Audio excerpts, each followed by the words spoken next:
Hi, this is Anna, and welcome to this Sompo Deep Cut. Today we're traveling to two regions that may look small on the map, but in diploma theory, they punch far above their weight. These are the regions WSET uses to test depth, your understanding of cause, effect, and how environment and human decisions shape style and quality. I'm talking about Greece and Tokaj. Let's start with Greece because this is a country where landscape, tradition, and sheer physical challenge collide to shape wine styles with real identity. On Santorini, the vineyards almost feel prehistoric. Vines are woven into basket shaped nets called colura, hugging the volcanic earth to survive fierce winds and sun. There's almost no conventional soil, just pumice, ash, and lava. And that mineral smoky edge you taste in Asortico is directly born from that environment. The climate is so extreme that growers depend on the sea fog, a low morning humidity that rises from the caldera and gives wines their only reliable moisture. Move north into Nausa, and the world changes entirely. Here, Xenomavro ripens on steep slopes under a continental influence. High tannin, high acidity, aromas that shift from sun dried tomato to red cherry. It's a grape whose structure is carved by altitude and long, slow ripening. In nearby Amanteo, lakes act as cooling reflectors, softening Xenomavro's edges and bringing more florality and gentler tannins.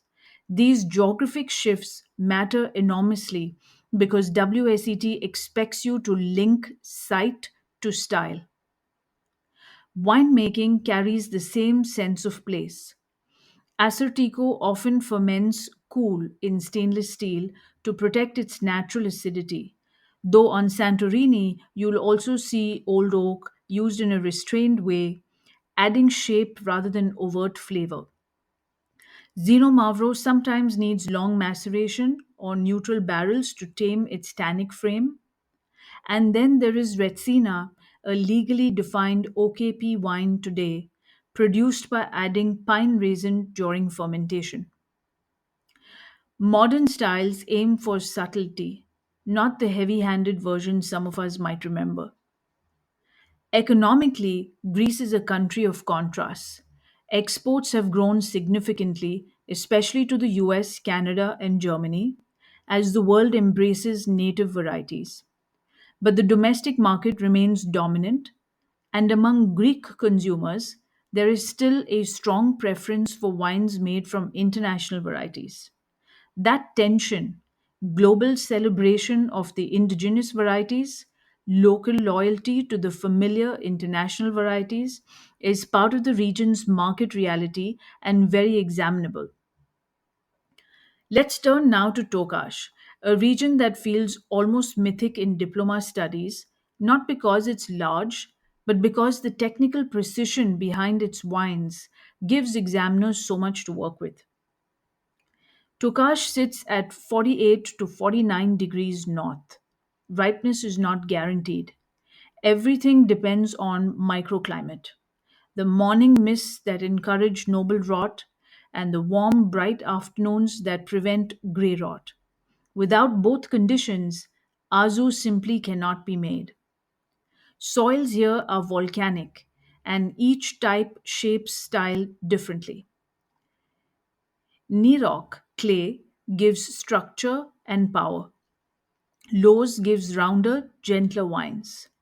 Slopes drive sunlight, drainage, and frost protection. Nothing is casual in Tokaj. Every choice, every condition produces a stylistic consequence. When we talk about Tokaj in a diploma context, we're really talking about production logic. Azu begins with hand picking individual botrytized berries, painstaking work, sometimes berry by berry.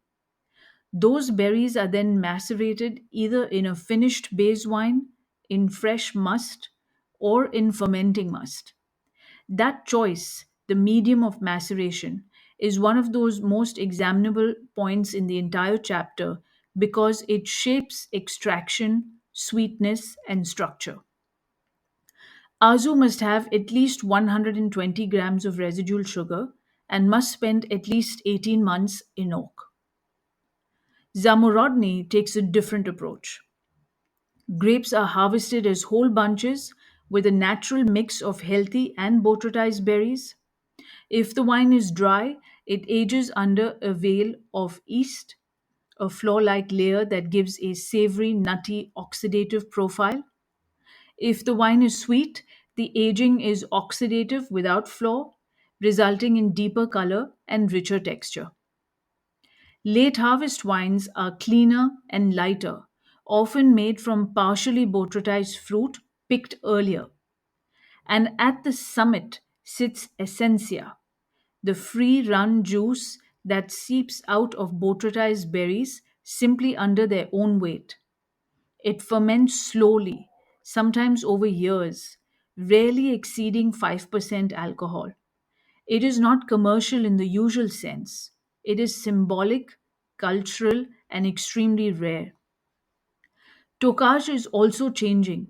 About 15% of production is now dry wines, coming from high, breezy sites where botrytized pressure is low. These wines are increasingly important as global demand for sweet wines fluctuates. Economically, Tokaj is small but significant. Yields for Azu can be as low as 2 or 3 hectoliters per hectare. Producers like Grand Tokaj work with thousands of growers to stabilize supply.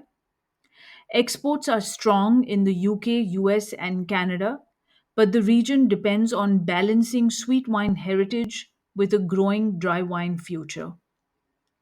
What Greece and Tokash teach us and what Diploma keeps testing is that the answer is never just a list of facts, it's always the connection. How environment shapes the vineyard, how vineyards shape the fruit, how decisions shape style, texture, structure, and quality, and how business realities determine whether these wines survive in the market. If you'd like to go deeper, I've linked the companion post below. It includes my full ironclad study strategy for both Greece and Tokash, including common pitfalls and likely exam framings. Thank you for listening, and I'll see you in the next deep cut.